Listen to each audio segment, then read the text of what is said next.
Dolo 650 दवा बनाने वाली कंपनी पर इनकम टैक्स ने छापेमारी की है।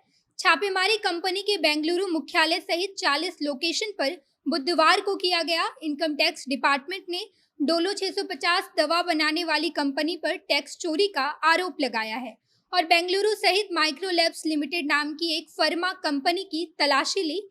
कंपनी के सीएमडी दिलीप सुराना, निदेशक आनंद सुराना के भी आवासों पर इनकम टैक्स की छापेमारी हुई और कुल मिलाकर आयकर विभाग ने डोलो 650 टैबलेट बनाने वाली दवा कंपनी माइक्रोलैब्स, जो कि बेंगलुरु में स्थित है, उस मुख्यालय सहित बाकी और 40 लोकेशन पर छापा मारा और साथ ही साथ कंपनी के सीएमडी दिलीप सुराना और निदेशक आनंद सुराना के घर पर भी छापा मारा गया। ये छापेमारी टैक्स की चोरी के मामले में किया गया है। कंपनी के कार्यालय से महत्वपूर्ण दस्तावेज भी जब्त किए गए हैं।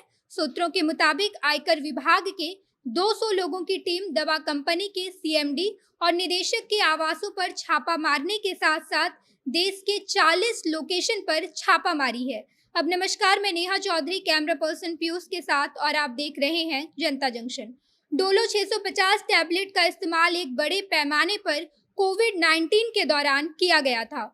इसका इस्तेमाल बुखार को कम करने के लिए किया जाता है। इसके अलावा पेन किलर के रूप में भी लोग इसे उपयोग में लाते हैं। कोविड-19 के दौरान डॉक्टरों ने इस दवा को खूब रिकमेंड किया था, जिससे कंपनी को काफी फायदा हुआ था। जानकारी के मुताबिक देश में कोविड-19 के बाद माइक्रोलैब्स लिमिटेड की 350 करोड़ रुपए से भी ज्यादा पैसे की डोलो 650 टैबलेट बिक चुकी है और कंपनी को लगभग एक साल में 400 करोड़ रुपए से भी ज्यादा की आमदनी हुई है। मार्च 2020 के बाद से 567 करोड़ रुपए की डोलो 650 की गोलियां बिक चुकी है। एक साल में इस दवाई की इतनी ज्यादा बिक्री हुई कि डोलो 650 एक मीम फेस्ट में सोशल मीडिया पर ट्रेंड कर रहा था।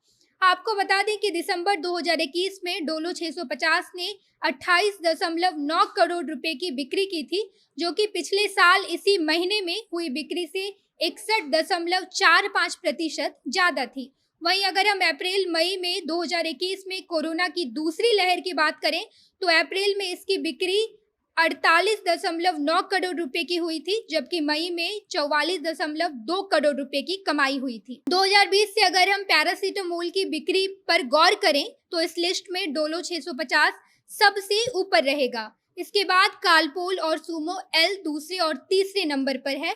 भारत में पैरासीटामोल की कुल 37 ब्रांड हैं, जबकि डोलो 650 को बेंगलुरु सहित माइक्रोलैब्स लिमिटेड बनाती है। वहीं कालपोल का उत्पादन जीएसके फार्मास्यूटिकल्स कंपनी करती है। इन दोनों ही गोलियों को डॉक्टर आमतौर पर मरीजों के लिए रिकमेंड करती है। खबरों की माने तो कंपनी के प्रमोटर्स के कई दूसरे शहर में भी मौजूद ठिकानों पर छापेमारी की गई। इसके साथ ही साथ डिस्ट्रीब्यूटर्स के ठिकानों पर भी छापेमारी की गई।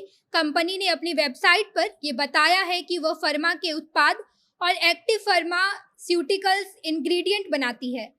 यह देश में इसकी कुल 17 मैन्युफैक्चरिंग प्लांट है। बताया जा रहा है कि बेंगलुरु में स्थित माइक्रोलैब्स लिमिटेड कंपनी में तलाशी के दौरान वित्तीय दस्तावेज, बैलेंस शीट और डिस्ट्रीब्यूटर से संबंधित काफी जानकारी मिली है। अभी विभाग ने मिली उन जानकारियों का खुलासा नहीं किया है। बाकी आप डोलो 650 दवा बनाने वाली कंपनी पर छापेमारी को लेकर क्या सोचते हैं, कमेंट बॉक्स में बताइएगा। और अगर आपके पास इसको लेकर कुछ और भी जानकारी है वो भी कमेंट बॉक्स में लिखिएगा। आगे की खबरों के लिए देखते रहिए जनता जंक्शन। धन्यवाद।